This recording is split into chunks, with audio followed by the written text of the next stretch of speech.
Hello students, welcome to my YouTube channel and today in this video we are going to study about columns law in vector form. So हमारा जो आज का topic है वो है columns law in vector form. जो हमारा previous topic था उस प्रीवियस टॉपिक में हम लोग ने स्टडी किया था columns law in scalar form.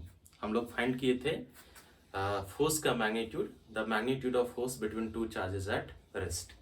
तो हमारे पास क्या था, हमारे पास दो चार्जेस थे Q1 एंड Q2 और दोनों के बीच का डिस्टेंस कितना था R. तो हमारे पास फोर्स जो था वो था K into Q1 into Q2 upon R square. तो इस केस में हम लोग जो थे वो हम लोग इंटरेस्टेड थे only in finding the magnitude of electrostatic force between two charges at rest. तो आज हम लोग क्या देखेंगे, आज हम लोग देखेंगे columns law in vector form. Vector form करने का मतलब हुआ कि अब हम लोग एक्सप्रेस करेंगे कॉलम्स लॉ को. जब हम लोग कॉलम्स लॉ यूज करते हैं तो ऑब्वियसली हम लोग फोर्स के बारे में फाइंड करते हैं. तो यहाँ पे हम लोग फोर्स को एक्सप्रेस करेंगे with its magnitude and direction. जब ये दोनों चार्जेस एक दूसरे पे फोर्स लगाएंगे तो हम लोग देखेंगे कि दोनों के बीच का फोर्स का मैग्नीट्यूड क्या है और डायरेक्शन क्या है. तो उसको हम लोग बोलते हैं columns law in vector form. अब ये क्वेश्चन जो आता है वो आता है कि यहाँ पे बेसिकली हम लोग दो केसेस को डील करेंगे, जो कि फोर्सेस का जो नेचर होता है, force between two charges at rest, the nature of the forces में बी अट्रैक्टिव और रिपल्सिव. दो चार्ज के बीच का जो फोर्स होता है या तो अट्रैक्टिव होगा या तो रिपल्सिव होगा. It depends upon the nature of the charges. अगर दोनों लाइक चार्जेस हैं तो रिपल्सन होता है, अगर दोनों अनलाइक चार्जेस हैं तो अट्रैक्शन होता है. तो फर्स्ट केस में लेता हूं. सपोज सबसे पहला केस मैंने लिया Q1 into Q2 greater than 0. सबसे पहले मैंने क्या किया कि मेरे पास दो चार्जेस दिए हुए हैं, अब मैंने दोनों का प्रोडक्ट ले लिया. अगर ये प्रोडक्ट ग्रेटर देन 0 है, इसका मीनिंग ये हुआ कि या तो ये दोनों चार्ज पॉजिटिव है, क्योंकि पॉजिटिव पॉजिटिव पॉजिटिव होता है and positive is greater than 0, positive number. And if both the charges are negative then negative multiplied with negative, negative negative positive होता है, positive is again greater than 0.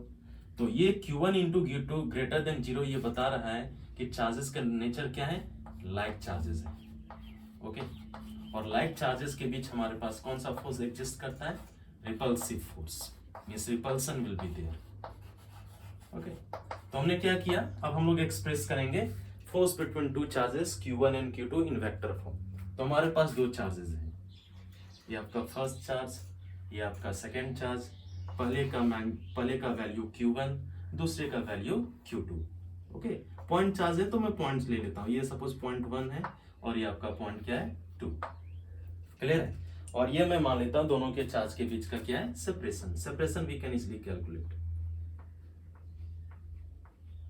Okay, ये आपका separation we can find, हम लोग find कर सकते हैं कि दोनों के बीच का सेपरेशन क्या है, वेक्टर फॉर्म में हम लोग फाइंड कर सकते हैं.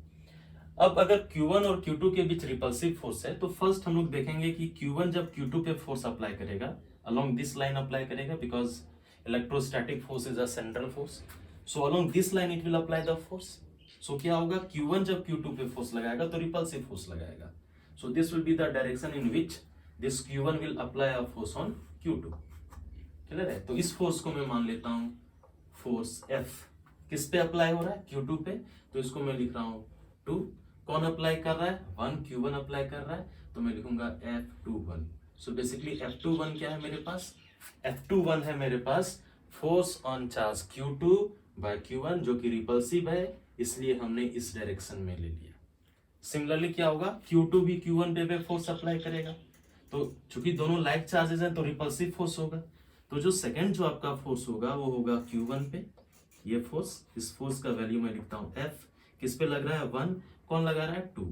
F12. ये आपका डायरेक्शन है.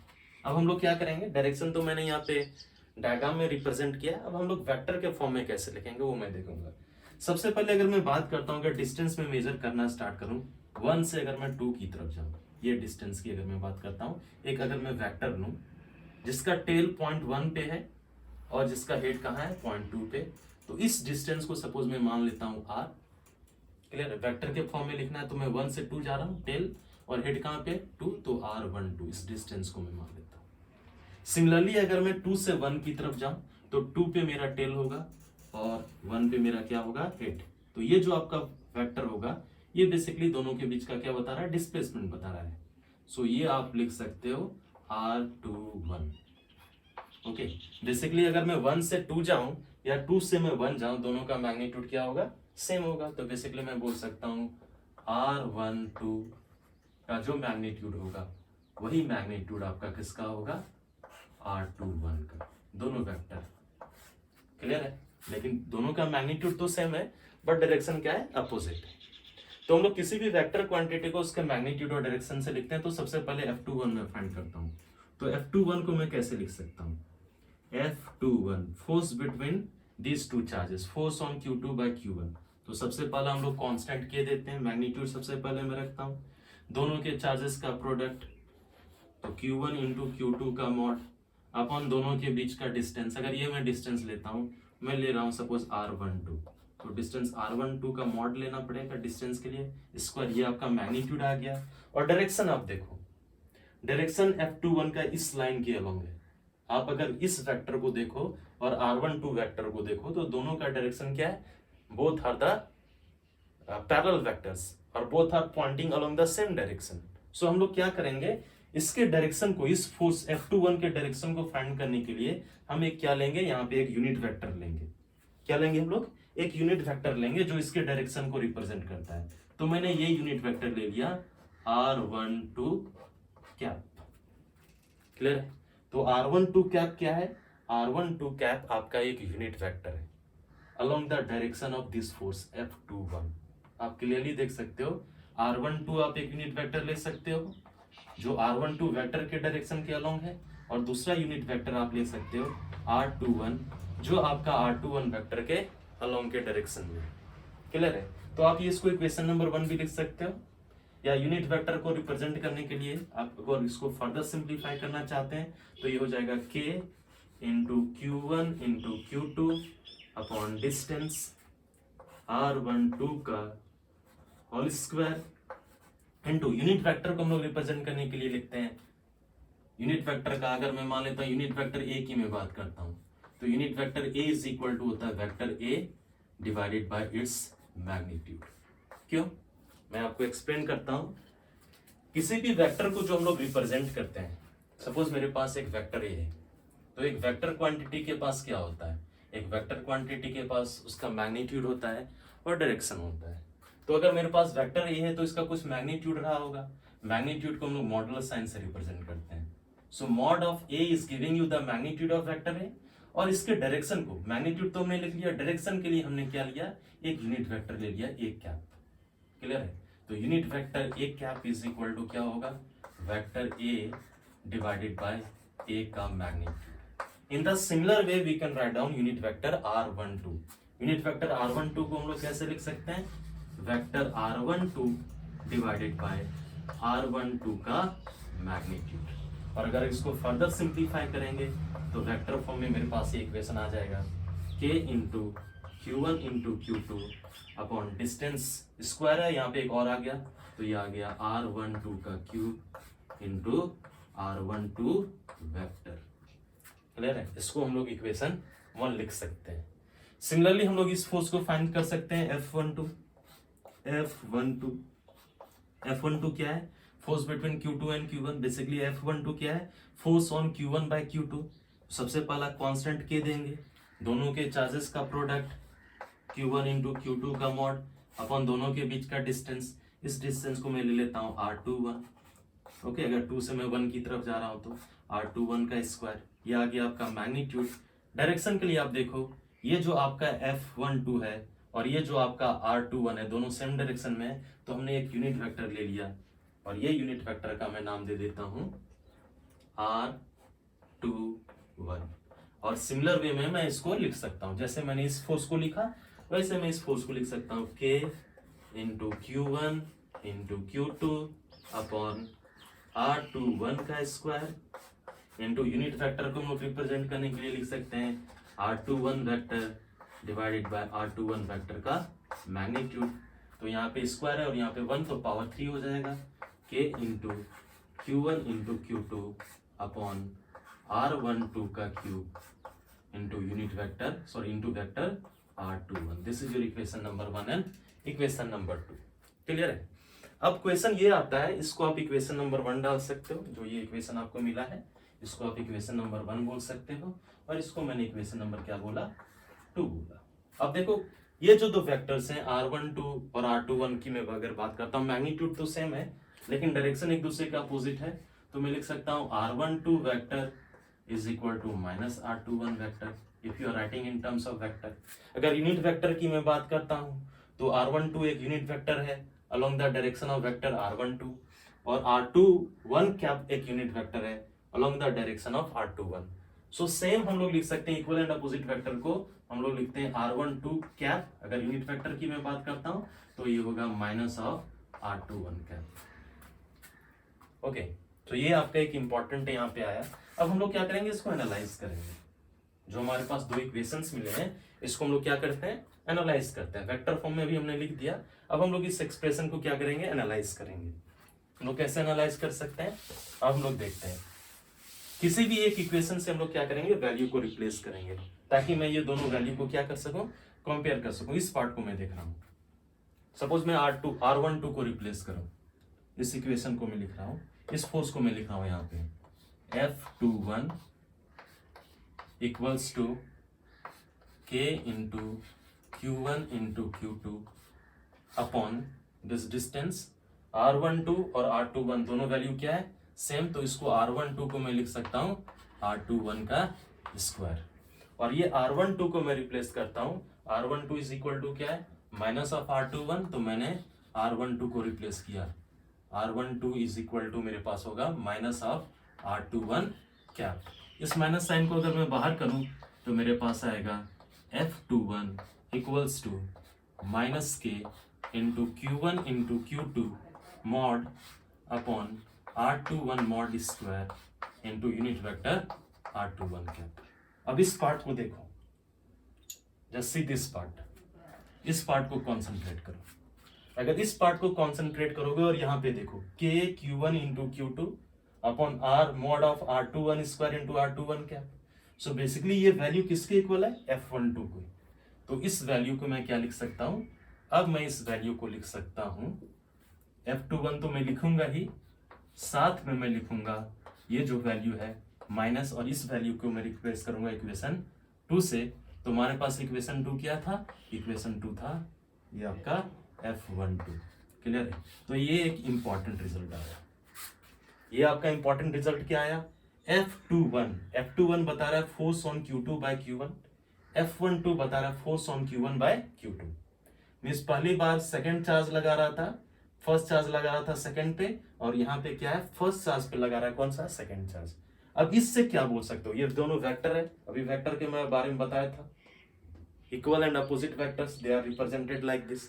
सो ये जो दोनों वेक्टर हैं वो बता रहे हैं कि दोनों इक्वल हैं मैग्नीट्यूड में, लेकिन डायरेक्शन क्या है, अपोजिट। इसका मतलब Q2 पे Q1 जितना फोर्स लगा रहा है उतना ही फोर्स 1 पे कौन लगाएगा, 2, लेकिन दोनों का डायरेक्शन एक दूसरे से क्या होगा, अपोजिट। अगर एक का एक्शन है तो दूसरे का क्या है, रिएक्शन। तो बेसिकली ये आप बोल सकते हो equal and opposite forces, means both the charges will apply equal and opposite forces.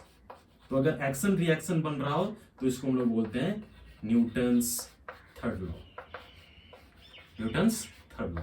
So basically columns law between two charges in vector form, basically वो बता रहे हैं किसके बारे में, वो बता रहे हैं तुम्हारे न्यूटन्स थर्ड लॉ के बारे में। इसका मतलब Q1 जितना फोर्स Q2 पे लगाएगा उतना ही फोर्स Q2 Q1 पे लगाएगा, मैग्नीट्यूड सेम होगा, डायरेक्शन क्या होगा, opposite. When Q1 is applying a force on Q2, अगर उसको आप एक्शन मानते हो, then Q2 will also apply a force on Q1, that will be equal to reaction. So action reaction को ये satisfy कर रहा है, so that is Newton's third law. अब इस माइनस साइन को अगर मैं लेफ्ट में लाऊं तो मेरे पास कितना आ जाएगा, मेरे पास आएगा F21 plus F12 equals to 0। इसका मतलब मेरे पास दो चार्जेस का सिस्टम है Q1 एंड Q2, और वो दोनों पे जो नेट फोर्स लग रहा है वो क्या लग रहा है, 0। तो ये किसको आपको रिप्रेजेंट कर रहा है, ये आपको रिप्रेजेंट कर रहा है translational equilibrium, translational equilibrium. Translational equilibrium करने का मतलब है ऑब्जेक्ट या तो रेस्ट पे होंगे या तो यूनिफॉर्म मोशन के साथ मूव कर सकते हैं। तो ऑलरेडी चूंकि यहाँ पे हम लोग इलेक्ट्रोस्टैटिक्स के बारे में डील कर रहे हैं, चार्जेस रेस्ट में है, तो अगर पहला चार्ज दूसरे चार्ज पे फोर्स लगा रहा है तो इसका पोजीशन में कोई चेंज नहीं आएगा। there will be no any change in the state of rest of this charge Q2. Similarly, when Q2 will apply a force on Q1, there will be no any change in the state of the Q1. Net force is equal to 0. इसका मतलब translational equilibrium में जो पहले state में था वही आपका final state में रहेगा. तो initially we have already assumed these charges are in the state of rest. So finally they will also be in the state of rest when both are applying a force on each other. So ये आपका एक case हुआ. Similar case आप क्या कर सकते हैं, explain कर सकते हैं दूसरे केसेस में. जब हम लोग अट्रैक्टिव फोर्स की मैं बात करता हूँ तो अट्रैक्टिव फोर्सेस में मैं ये सारे डेरिवेशंस नहीं करूंगा. Simply I will give you the idea. मैं सिर्फ एक आइडिया बताऊंगा कि हम लोग कैसे लिख सकते हैं. जैसे मैंने प्रोसेस लिया था वैसे प्रोसेस को आप फॉलो कर सकते हैं. क्लियर है. तो केस 2 में हम लोग लेते हैं. ये केस 2 है. क्लियर है. मेरे पास दो चार्जेस हैं. फर्स्ट चार्ज है आपका Q1 और सेकंड चार्ज आपका क्या है Q2. अब मैं ये केस ले रहा हूं Q1 into Q2 is less than 0. मैंने दोनों को मल्टीप्लाई किया और मैंने देखा कि ये जो वैल्यू आ रहा है वो लेस देन 0 आ रहा है. इसका मतलब एक पॉजिटिव होगा दूसरा नेगेटिव. तो अगर एक पॉजिटिव है दूसरा नेगेटिव हो या दूसरा पॉजिटिव है पहला नेगेटिव, तो positive negative product of positive and negative, negative and negative value is always less than 0. इसका मतलब Q1 इंटू Q2 अगर लेस देन 0 है, इसका मतलब जो चार्जेस का नेचर है वो क्या है, अनलाइक चार्जेस है. ओके. और अनलाइक चार्जेस के बीच जो फोर्स होता है वो अट्रैक्टिव फोर्स होता है. मैं बोलूंगा यहाँ पे दोनों के बीच क्या होगा, अट्रैक्शन होगा. क्लियर है. तो आप क्लियरली हम लोग रिप्रेजेंट कर सकते हैं कि Q1 Q2 पे फोर्स लगा रहा है तो कैसे लगाएगा. When Q1 will apply a force on Q2, क्योंकि दोनों अनलाइक चार्जेस तो अट्रैक्ट करेगा. सो Q1 Q2 को अपनी तरफ खींचेगा. This will be the direction of force. ये फोर्स होगा F force on Q2 by Q1. Clear है. सिमिलरली Q2 भी Q1 पे फोर्स लगाएगा. Q2 क्या करेगा, Q1 को अपनी तरफ अट्रैक्ट करेगा. So this will be the direction of force on Q1 by Q2, force on 1 by 2. Okay, and this is the line. वो दोनों को लीनियर फोर्सेस होंगे. इस लाइन के अलॉन्ग में फोर्स लग रहा है. सिमिलरली आप पॉइंट्स मार्क कर सकते हो. ये आपका पॉइंट 1 है और ये आपका पॉइंट क्या है, 2. दिस इज योर पॉइंट 1 और दिस इज योर पॉइंट 2. आप वेक्टर्स ले सकते हो डायरेक्शन को स्पेसिफाई करने के लिए. जब 1 से 2 जा रहे हैं तो इस वेक्टर का नाम आप दे सकते हैं R12. और इसी वेक्टर के डायरेक्शन में अगर एक यूनिट वेक्टर लें तो मैं लूंगा R12 कैप. और ये R12 कैप बेसिकली होगा R12 vector divided by R12 का मैग्नीट्यूड. सिमिलरली अगर मैं 2 से 1 की तरफ जा रहा हूं, ओके, मैं रिप्रेजेंट कर रहा हूं. ये मैं 2 से किधर मूव किया, 1 की तरफ. तो इस डिस्टेंस को अगर मैं या डिस्प्लेसमेंट को मैं R21 से रिप्रेजेंट करता हूं, एक वेक्टर है, तो ये आपका क्या हो जाएगा, R21 कैप भी हम लोग फाइंड कर सकते हैं. Unit vector along the direction of R21, तो ये हो जाएगा R21 vector divided by R21 का मैग्नीट्यूड. अब सिमिलरली आप फोर्स फाइंड कर सकते हो जैसे मैंने बताया था. हम लोग अब सिमिलरली डायरेक्टली हम लोग फाइंड कर सकते हैं कि F21 का वैल्यू क्या होगा, ओके, और F12 का वैल्यू क्या होगा. डायरेक्टली आप वैल्यू पुट कर सकते हो. मैग्नीट्यूड और डायरेक्शन देखो कि ये दोनों को किस डायरेक्शन में एक्ट कर रहा है. और जब फाइनली अब ये F21 और F12 को एनालाइज करेंगे तो आपके पास आएगा F12 is equal to minus of F21. पहला रिजल्ट ये आएगा. क्लियर है. और दूसरा रिजल्ट आएगा F12 plus F21 equals to 0. इसका मतलब net force on this system having two charges will be equal to 0. तो ये कंप्लीट आइडिया था. एक मैंने सिंपल आइडिया दिया columns law in vector form. अब हम लोग देखेंगे कि स्पेस में हम लोग कैसे रिप्रेजेंट करेंगे 3 डायमेंशन में. तो सबसे पहले मैं एक्सिस ले लेता हूं. एक सिंपल आइडिया मैं दूंगा. ओके, सो मैं एक केस को भी एक्सप्लेन कर देता हूं. सपोज मैं स्पेस की मैं बात करता हूं. क्लियर है. ये आप एक्सिस ले लो, X axis, Y axis and Z axis. Okay. अब एक्स वाई जेड प्लेन में हमने दो चार्ज को रखा. Means 2 charges are placed in a space separated by some distance. अब हम लोग यहाँ पे वेक्टर का एक्चुअल यूज करेंगे. तो हमारे पास क्या है, 2 चार्जेस हैं. कहीं पे भी आप ले सकते हो. सपोज मेरे पास एक चार्ज यहाँ पे है, सपोज इस चार्ज को मैं मान लेता हूँ Q1 और इसके कोऑर्डिनेट्स हैं, चूंकि एक्स वाई जेड प्लेन में रखा हुआ है तो इसके 3 कोऑर्डिनेट्स होंगे x1, y1, z1, और मेरे पास एक दूसरा चार्ज है, क्लियर है, we have another charge, suppose इस चार्ज को मैं यहाँ पे रखता हूँ Q2, इसके कोऑर्डिनेट्स में मान लेता हूँ x2, y2, z2। अब हम लोग ये दोनों चार्जेस के बीच क्या निकालना है, फोर्स निकालना है। तो फोर्स हम लोग इजिली निकाल सकते हैं, क्लियर है। हमको क्या चाहिए, फोर्स का मैग्नीट्यूड फाइंड करने के लिए ये दोनों के बीच का क्या चाहिए, डिस्टेंस, तो हम लोग मैग्नीट्यूड फाइंड कर सकते हैं। But if we want to find out the Coulomb's law, or sorry, if you want to express the column law in vector form, means we are interested in finding the force between these two charges in vector form, so हम लोग को क्या करना पड़ेगा, हम लोग को इस फोर्स को, means force between Q1 and Q2 को एक्सप्रेस करना पड़ेगा वेक्टर फॉर्म में। तो सबसे पहले अगर मैं पोजीशन वेक्टर की मैं बात करता हूं तो what will be the position vector of this charge. Position vector बोलते हैं a vector joining the origin to the position of the particle. तो ओरिजिन ये है, पोजीशन पार्टिकल का यहाँ पे, तो एक वेक्टर में ड्रॉ करता हूँ। देखो कैसे स्टार्ट हो रहा है मेरा वेक्टर, मेरा वेक्टर ऐसे स्टार्ट हो रहा है ना, तो ये आपका पोजीशन वेक्टर आ गया पहले चार्ज का। इस वेक्टर का नाम मैं दे देता हूं सपोज R1, क्लियर है। तो बेसिकली अगर पॉइंट अगर A मानोगे, अगर इसको तुम A मान लो या 1 मानो, जो मानना है, A इसको मैं मान लेता हूं, तो OA, ये आपका OA क्या है, OA है आपका पोजीशन वेक्टर। किसका position vector, position vector of first charge Q1। या OA को अगर मैं इसको R1 में लिखा हूं, OA इज इक्वल टू, अगर मैं R1 एज्यूम करता हूं, अगर कोऑर्डिनेट्स दिए हुए हैं तो हम लोग वेक्टर फॉर्म में लिख सकते हैं x1 i cap plus y1 j cap plus z1 k cap. अगर इसी का मैग्नीट्यूड अगर हम लोग फाइंड करना चाहें R1 का, तो R1 का जो मैग्नीट्यूड होगा अंडर रूट i का कोफिशिएंट क्या है, x1, तो x1 का स्क्वायर होगा प्लस j का कोफिशिएंट y1 का स्क्वायर, k का कोफिशिएंट z1, तो z1 का स्क्वायर। अगर इसी वेक्टर के डायरेक्शन में अगर एक यूनिट वेक्टर फाइंड करना चाहें R1 कैप, तो हो जाएगा vector R1 divided by R1 का मैग्नीट्यूड। ये मैं बताना चाह रहा हूँ, इसकी लिखने की कोई जरूरत नहीं है। सिमिलरली अगर मैं पोजीशन वेक्टर फाइंड करना चाहूँ इसका सेकंड चार्ज का, तो ये आपका पोजीशन वेक्टर होगा। ओरिजिन से ज्वाइन करो इसका पोजीशन को, इस पोजीशन को मैं मान लेता हूँ B, तो OB क्या है, तो OB आपका यहाँ पे क्या है, OB आपका है position vector of second charge Q2।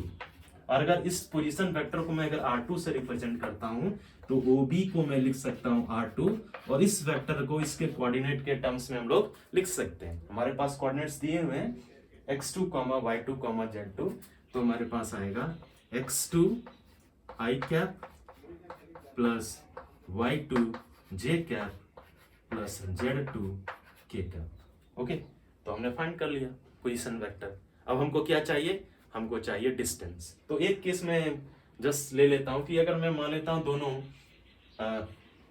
क्या है, लाइक चार्जेस हैं, सपोज Q1 एंड Q2 दोनों लाइक चार्जेस हैं, तो दोनों के बीच कौन सा फोर्स एग्जिस्ट करेगा, रिपल्सिव। और किस लाइन में करेगा, इस लाइन में, इसी लाइन के अलोंग, ओके, इस लाइन के अलोंग में ही फोर्स एग्जिस्ट करेगा। तो सबसे पहले Q1 जब Q2 पे फोर्स लगाएगा तो किस डायरेक्शन में लगाएगा, इस डायरेक्शन में लगाएगा। This will be the direction, this is the force on second charge Q2 by Q1।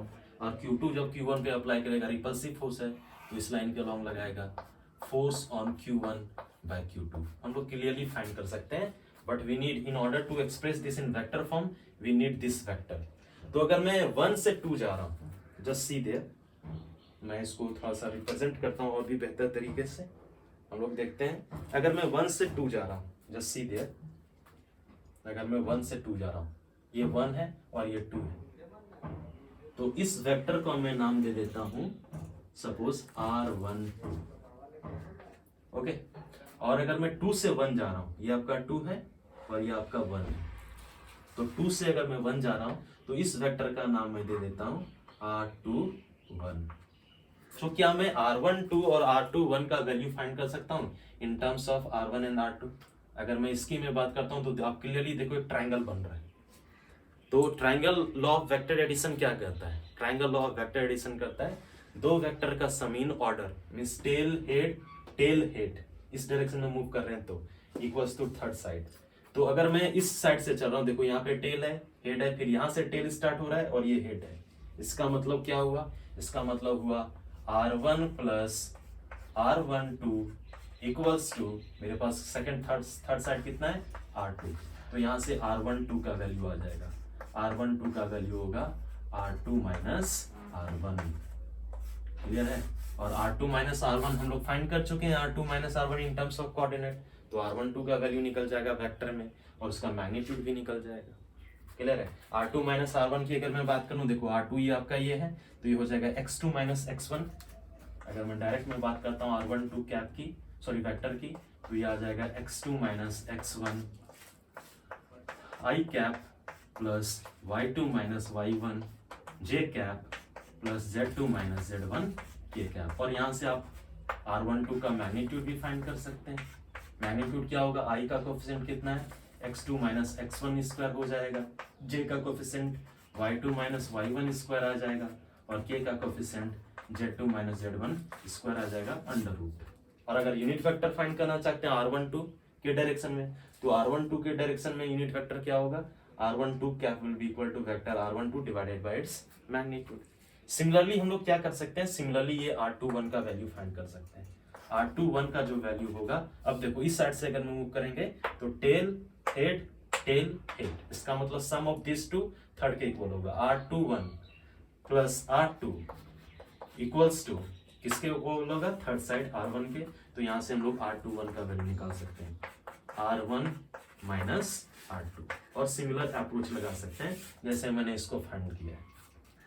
अब क्लियरली लिख सकते हो जो हमने पहले टर्म में रिप्रेजेंट किया है कि हम लोग कैसे F12 और F21 को लिखेंगे, F12 और F21 को कैसे लिखेंगे। हमें चाहिए चार्ज का magnitude Q1 into Q2 mod upon distance का स्क्वायर। तो इस डिस्टेंस को अगर मैं लिखता हूँ R12 का स्क्वायर और एक यूनिट वेक्टर लेंगे R12 क्या, R12 हम लोग फाइंड कर चुके हैं। सिमिलरली F21 अगर फाइंड करें K into Q1 into Q2 upon R21 का स्क्वायर मॉड इंटू R21 क्या, डायरेक्शन मैग्नीट्यूड। क्लियर? फिर एनालाइज करोगे तो सेम चीज रिजल्ट आएगा। तो अब हम लोग देख चुके हैं कि हम लोग कॉलम्स लॉ को 3D में भी मींस 3 डायमेंशनल प्लेन में कैसे हम लोग वेक्टर फॉर्म में लिख सकते हैं। ये भी मैंने बहुत क्लियरली एक्सप्लेन कर दिया है। अब हम लोग क्या करेंगे, हम लोग एक प्रॉब्लम लेंगे ताकि जो हमने ये थ्योरेटिकली देखा क्या हम लोग अप्लाई कर पाते हैं या नहीं, वो हम लोग देखेंगे। क्लियर है? तो आप इसको कॉपी कर लीजिए, फिर हम लोग आगे मूव करते हैं।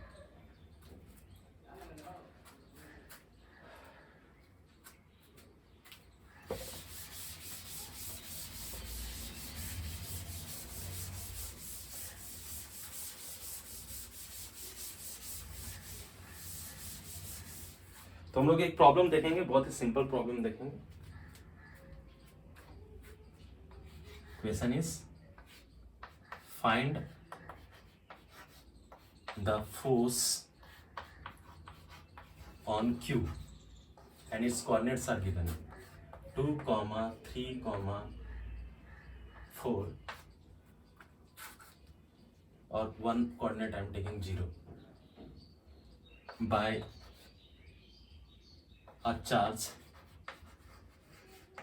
capital Q. Its coordinate is also given. Suppose its coordinate is 2, its coordinate I am taking 3, 4, 0. Like this I am taking. Okay, in vector form. In vector form.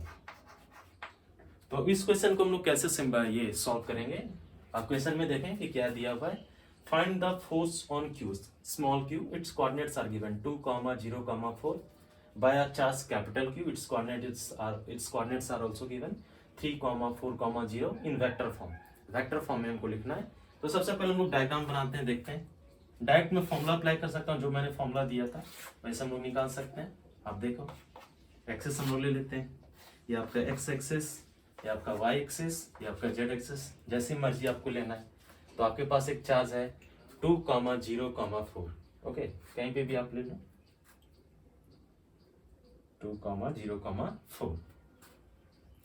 सो एक टू एक्स वाई जीरो है, Z है, x Z plane, ये आपका x Z. मैं यहाँ पे ले लेता हूँ एक चार्ज है Q1, इसका कोऑर्डिनेट दिया हुआ है 2,0,4। दूसरा चार्ज है 3,4,0 एक्स वाई प्लेन। सो मेरे पास एक अदर चार्ज है, ये स्मॉल क्यू था सॉरी, और मेरे पास एक चार्ज है यहाँ पे सपोज, इसका कोऑर्डिनेट्स दिया हुआ है 2,0,4। तो सबसे पहले मैं बताया था दोनों के पोजीशन वेक्टर फाइंड कर सकते हैं अगर कोऑर्डिनेट्स दिए हुए हैं। तो ये आपका पोजीशन वेक्टर Q का और ये आपका पोजीशन वेक्टर कैपिटल Q का। तो इसको अगर मैं R1 लिखता हूँ और इसको मैं क्या लिखता हूँ R2, तो R1 और R2 का वैल्यू हम लोग इजिली लिख सकते हैं इन टर्म्स ऑफ कोऑर्डिनेट। R1 का वैल्यू कितना होगा, R1 का वैल्यू होगा कितना दिया हुआ है 2,0,4। सो ये हो जाएगा 2i कैप 0j कैप, 0 को हटा देते हैं, 4k कैप। R2 का वैल्यू लिख सकते हैं x कोऑर्डिनेट 2, सो 2i cap, y coordinate 0, sorry इसका कोऑर्डिनेट हमने थोड़ा गलत लिख दिया, ये आपका 3,4,0। सो ये आपका हो जाएगा 3i cap plus 4j cap, के तो 0 है तो इंडेक्स में आपका 0। कोऑर्डिनेट्स फाइंड कर लिए। अब हमें क्या चाहिए, ये वाला लेंथ चाहिए वेक्टर में, क्लियर है, जो आपको लिखना है ये। अब अगर दोनों पॉजिटिव है, हमको क्या फाइंड करना है, फोर्स ऑन क्यू, इस क्यू पे फाइंड करना है, क्लियर है। तो ये इस पे जब फोर्स लगाएगा तो कौन सा फोर्स लगाएगा, repulsive force. This will be the direction of force, this will be the force. इस फोर्स को अगर मैं F लिखता हूं तो अब इस फोर्स को हम लोग वेक्टर फॉर्म में लिख सकते हैं। F का वैल्यू क्या चाहिए मुझे वेक्टर फॉर्म में, सबसे पहले magnitude K capital Q small q divided by दोनों के बीच का डिस्टेंस। तो ये डिस्टेंस हम लोग ले सकते हैं। हम लोग अगर 1 से, इसको अगर मैं 2 में मान रहा हूँ, इसको 1, ये आपका 2 तो 1, तो ये डिस्टेंस को हम लोग अगर R21 माने तो R21 का वैल्यू क्या होता है, R21 का वैल्यू मैं बताया था, it will be equal to R2 plus R21 is equal to R1 यहाँ पे हो जाएगा। तो बेसिकली ये होगा R1 माइनस R2। ओके, तो R1 कितना दिया हुआ है 2i 3i, 2i minus 3i minus i आ जाएगा, एंड 4 माइनस 4 ये आपका आ जाएगा 0j, sorry k is there ना, सो 2i minus 3i minus i, यहाँ पे k है यहाँ पे j है, सो 0 माइनस 4j आएगा, और k की अगर मैं बात करता हूँ 4k माइनस 0, तो प्लस 4k। ओके, ये आपका वैल्यू आएगा। तो R21 का मैग्नीट्यूड क्या होगा, R21 का मैग्नीट्यूड हम लोग इजिली फाइंड कर सकते हैं। अंडर रूट आई का कोफिशिएंट कितना है -1 का स्क्वायर, j का कोफिशिएंट -4 का स्क्वायर, k का कोफिशिएंट 4 का स्क्वायर, तो ये आ जाएगा 1 प्लस 16 प्लस 16, तो ये आ जाएगा अंडर रूट 33। क्लियर है। तो k capital Q by small q divided by दोनों के बीच का डिस्टेंस, इसका मतलब मैं ले रहा हूँ R21 का स्क्वायर, और इसी के डायरेक्शन में एक यूनिट वेक्टर लेना पड़ेगा R21 कैप। क्लियर है। तो F इज इक्वल टू आ गया k capital Q small q by R21 का स्क्वायर इनटू इस R21 को क्या लिख सकते हैं, R21 वेक्टर बाय R21 का मैग्नीट्यूड। 2 और 1 कितना हो जाएगा 3, तो F इज इक्वल टू आ जाएगा k capital Q by small q, ये आ जाएगा R21 का cube into this vector R21 vector. Clear है। अब सबको वैल्यू को आप पुट कर दो, आपके पास आ जाएगा। तो F इज इक्वल टू आ जाएगा k capital Q small q R21 का मैग्नीट्यूड फाइंड कर चुके हैं, अंडर रूट 33 का cube into R21 vector find कर चुके हैं। R21 वेक्टर कितना है -i minus 4j plus 4k। तो ये आपका आ गया force between this two charges in vector form, और basically force on small q by capital Q। Small q भी कैपिटल Q पे उतना ही फोर्स लगाएगा, सिर्फ डायरेक्शन क्या हो जाएगा अपोजिट हो जाएगा। ओके, तो आज के वीडियो में हम लोग क्या सीखें, आज के वीडियो में हम लोग देखें columns law in vector form. Okay, so next जो हमारा वीडियो होगा वहां से हम लोग स्टार्ट करेंगे हम लोग सुपरपोजिशन प्रिंसिपल। अभी तो हम लोग देखें कि दो चार्जेस के बीच फोर्स क्या होता है, स्केलर और वेक्टर फॉर्म दोनों देखेंगे। अब हम लोग देखेंगे what will be the force on a given charge due to a system of more than 2 charges. अब हम लोग ऐसा सिस्टम देखेंगे और वहां पे फोर्स फाइंड करने की कोशिश करेंगे जहां पे हमारे पास मोर देन 2 चार्जेस है। ओके, तो आज के वीडियो में इतना ही। Thank you.